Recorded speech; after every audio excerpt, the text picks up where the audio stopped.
So I've noticed that there's tons of tutorials online on how to generally map for all kinds of built-in game modes, but no one is talking about this niche little game mode in the corner right there. Jailbreak. I never usually do this, but I want this video to get popular, so like and subscribe and enjoy the video, I guess. So to that, I create this tutorial in hopes to have more people pick up Hammer to specifically map for this game mode. This tutorial assumes that you at least know how the basics of how Hammer functions and how you can create a basic room with basic lightning and entities. I will, however, explain my thoughts process to explain why I use the entities that I do. If you do not know the basics yet, have you heard of our Lord and Saviors, Top Hat Waffle, 3 Clicks Phillips, and UAK Crash? They have very useful and helpful tutorials on how to map. Personally, I recommend the latter tutorials the most, as I use that too for my mapping experience. The other channels go more in depth on how certain things work. I know some of you are struggling with when to use what kind of entity in what situation. I'll show you my ways of creating each minigame. I just remember that way isn't necessarily the best and the most practical way to create a minigame, but at least it works. Now, let us proceed into the actual making of the games. Quick notice, I won't be covering games like Stairway to Heaven, Arena, Pool, Theater, and Jeopardy, since those are basically just simple geometry-based games without that many moving parts to it. Before we do anything to Hammer, I use MS Paint to draw how a minigame functions and what steps need to be taken where. So let's start with our simplest game, Sweeper. So here in Microsoft Paint, we have a simple layout of how the minigame will look like. I'll use orange for everything that is static, i.e. All the parts of this that will not move or are not interactable with. So I'm just going to create a basic room like this. Then we have in the middle here. Then we have our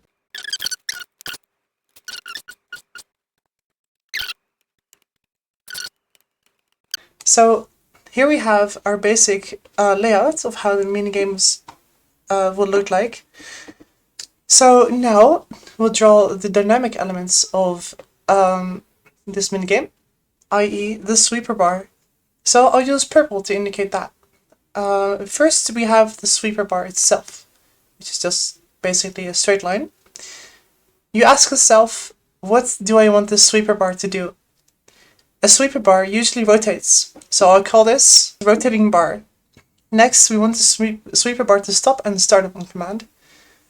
So I'm going to use 2 buttons here. One right here, and one right there. And I'll fill this with the colors green and red. Now I could have used one button that toggles the sweeper bar, but we're not going to do that yet since that's way too much effort. And this is just a simple little silly tutorial, so I'm not going to delve into that.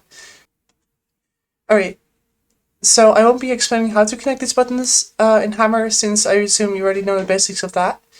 So now we've got our cool little drawing, and we'll go realize that in Hammer. Transition time. Ooh, we here we have our beautiful program of Hammer. And I have a simple little room here. So first off, we want to start with a little bit of size measurement. So what I usually do is I grab a pop static, I go to model, and then just to measure like the size, I really find this helpful, as in to see how big I have to make everything. So I'll just be recreating this room.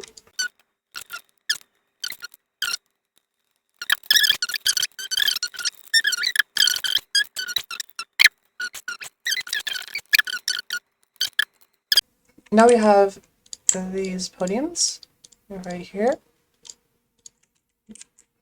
I'm just gonna do this to optimize it a little. So just so I know why I'm putting this into a func detail, that is really helpful for later, just because you don't want that lot of, yeah, I have to explain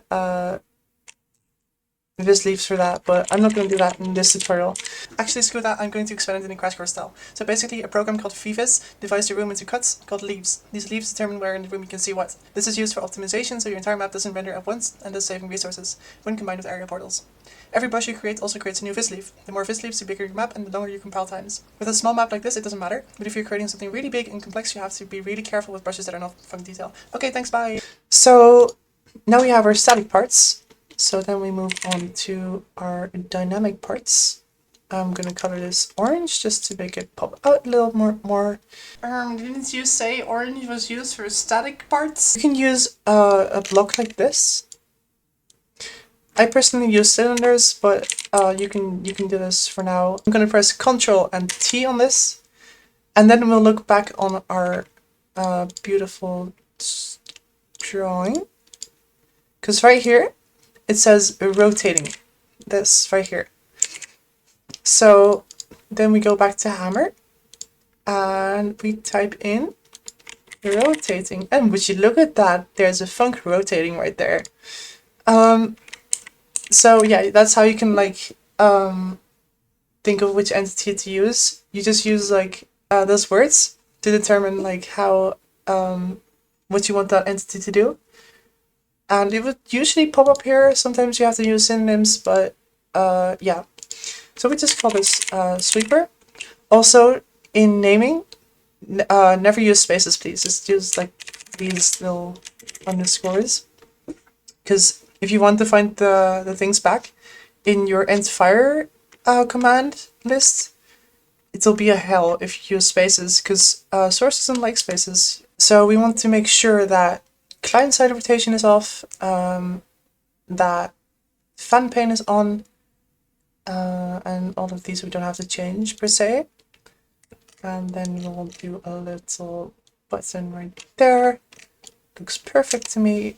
And then we'll press Shift and copy it like that. And do this. Alright, Control T, Control T. And then we'll change these into a button. And then we'll make it not move. Yep, that works. So then you want your button to on press, because you can do on damage, that's fine too, but if you want plus U support, then I recommend on pressed. And then we just copy this output, go to here, paste, and then stop. And if I'm correct, if we now compile this, so here we have our beautiful map. As you realize, we have our beautiful sweeper and our beautiful buttons. And if I press this one, it starts rotating. That's not what I meant to do. It starts rotating. And if I press this one, it stops right where it is. So then we'll just make it rotate again. And if I come in contact with it, I die. Woohoo! You may realize, however, that when I fall down here, I don't die, which can be easily solved with a trigger hurt with its fall, with this damage property set to fall. Right, that covers Sweeper. So we have covered everything that is to know about Sweeper. So now we go on to a bit more, to a game that's a bit more complex. Which will be Rush Game, which is awesome, yay! So basically, we create a little block like this.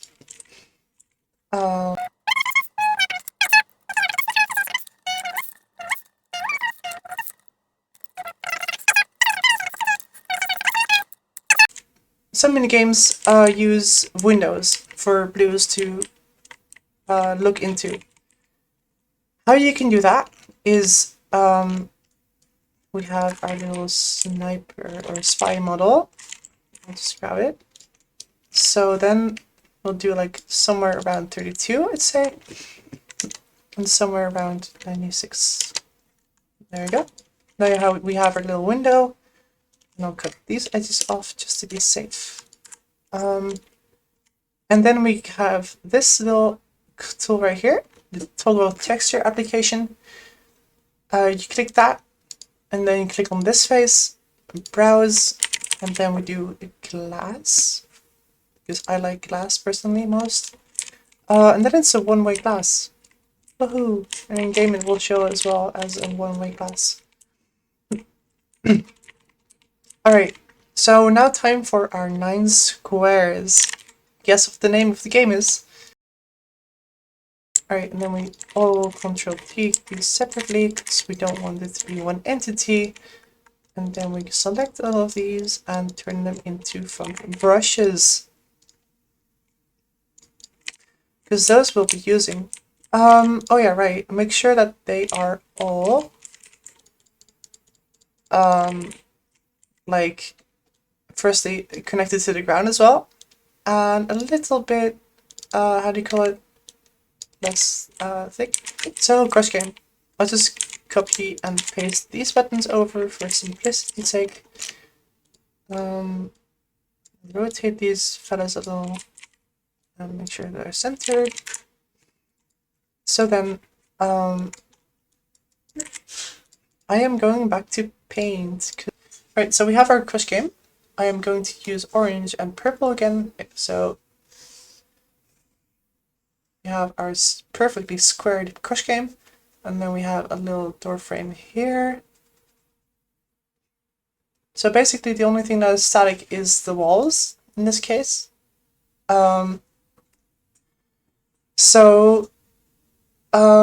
We want a door here.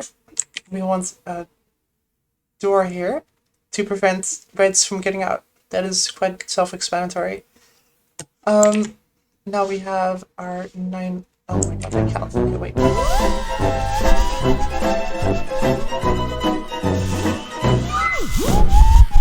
Alright, so they're not perfectly aligned, but that's fine.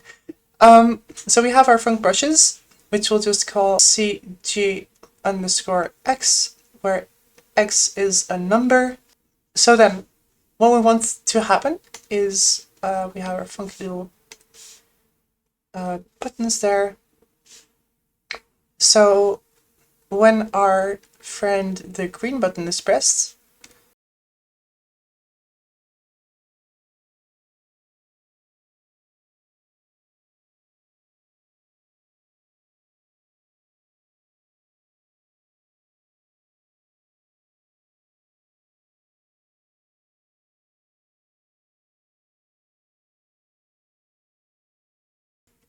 I forgot to make the screen right here, so I'll just do that real quick.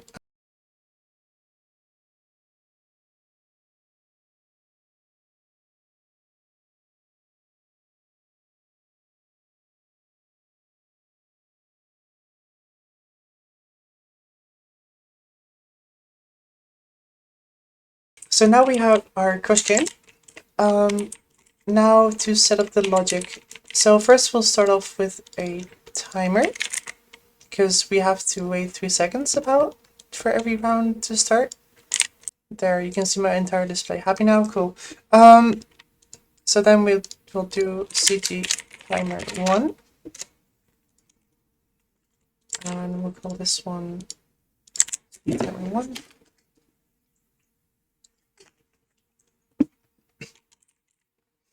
Alright. So this one has a refire interval of 3.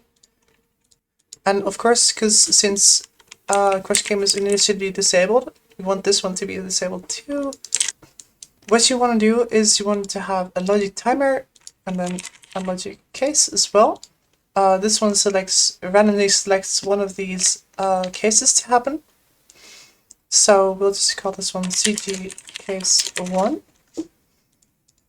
And then we have to make events. So on case 01, we want this one, platform indicator 1, to color up, let's say green. So, and then we'll do after 3 seconds, this one disables, this one disables, and we'll just copy and paste this over and make sure it's every single one. Alright, so what happens now is this one colors red, and every single one disables after 3 seconds. So, and then we'll wait an additional 2 seconds, so 3 plus 2 is 5, to have every single one enable again. Platform indicator start. We'll have a color set to 255, 255, 255. Now, one important thing I forgot to mention is that you cannot use a color input without changing render mode, which is epic. So we'll just change these all to color. And now it will accept color. Now we have our timer. No, we don't have to mess with this until we finish with this. So then we just copy and paste this 9 times, which is awesome, and change on case 1 with on case 2, paste on case 3, and etc. So I'll see you when I finish all of these. So I have 9 cases now, which is enough for cross game. A logic case can hold up to 16, but we're not going to use 16. So now, since we have cases linked with our platform, we can just change 1 over to 2 and 2 over to 1, because we want 2 to not disable. So we'll do the same to this. We'll do 3 and then change 3 to 1, because there's already a 2 here. This one to 4 and change 4 to 1 and etc. So now we have a functioning crush game. Well, except that only this logic is functioning. So now we have to hook everything up. So this entire loop costs about like 5 seconds. So we want this timer to refire every, let's say 8 seconds. This is 7. So what I'm going to do is I'm going to add an input on timer. This one, select, or well, pick random. You can do pick random, that's fine. Some crush games also use shuffle to not have the same one pop up twice. I'll just do pick random in this case. Alright, so yes. So now we have to make a little loop. So when this is finished on case 1, we want the timer to refire. Actually, no, we can't. Okay, wait. So we're just gonna make this an oscillator and have on timer high and on timer low. So we don't have to refire the timer every time. Yeah, so when this is pressed, we want our timer to fire timer here. Well, we have to enable it first and then fire it. I'm pretty sure it does that automatically, but yeah. So then when the stop button is pressed, we want the timer to stop, or well, disable. Alright, so if I'm correct, we should have a functioning crush game, except we're missing one part, which is to kill the player when they're not on the right square. So we're just going to do that real quick. I'll just do a little bit of this and like this. I'm going to check lookup. And then make the player fall like this somewhere. Alright, so now we should have a functioning crush game, and I'll just rebuild the map, I guess. Alright, so right here, we're in the map. So we have our crush game right here. And if I do this, it should wait about 3 seconds. Well, 7, since we still have to wait for that exactly. So then we'll have to put... that doesn't seem right. Hold up. I might have rotated a little bit of chicanery. I think it's rotated about 90 degrees, but yeah. It might be that one then. Yeah, okay, I've rotated it about 90 degrees. Well, this is a lesson, guys. Make sure you, well, make sure your names are correct, I guess. Because otherwise you'll get things like this, which is awesome. But as you can see, we have a sort of functioning crush game, and that is all that we need. Yeah, I may have a little bit of a problem here, but we'll fix that soon enough. Don't worry about that. We're gonna change this one to 4. We're gonna change this one to 1. That's correct.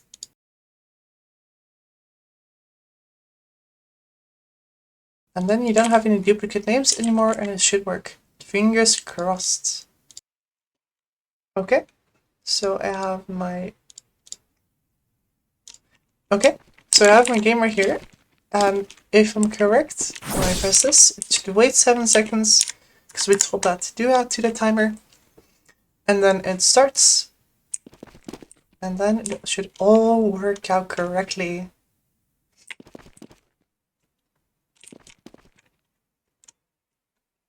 There you go. And then we have a properly functioning crush game. But yeah, you get the deal. You still have to put a trigger word down there, but yeah. Hey, so I already did it. Hey, no problem, pass me. Ha. Yeah, I hope this helped. A little bit of insight on how you create games, the thought process behind it, and I hope you can continue mapping with this. It may not have been the best tutorial ever, but yeah. Alright, bye-bye. We do.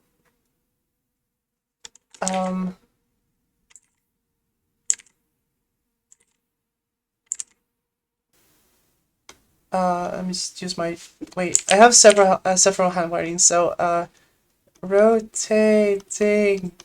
Oh god, okay, wait, I can't. Wait, let me just do the... I can't write for shit, it's 11 AM in the morning, so...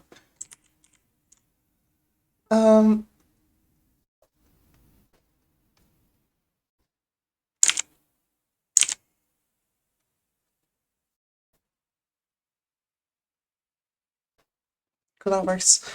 Let me just make sure I'm centered a little. I can't draw straight for the life of me. Oh my god. Okay, wait.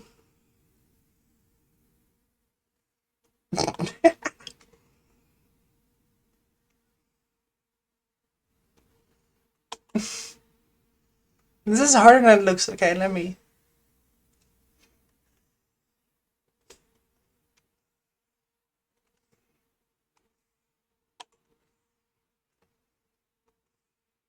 We see whether these names are equal. So we're just going to change this one to 7. We're just going to change this one to... Wait, did I change the ink? Oh my god, I'm so fucking... Okay, wait. I'm just gonna go back to this one because I forgot. No, okay, I changed this one to 7. Okay, so bye guys. Remember to like and subscribe.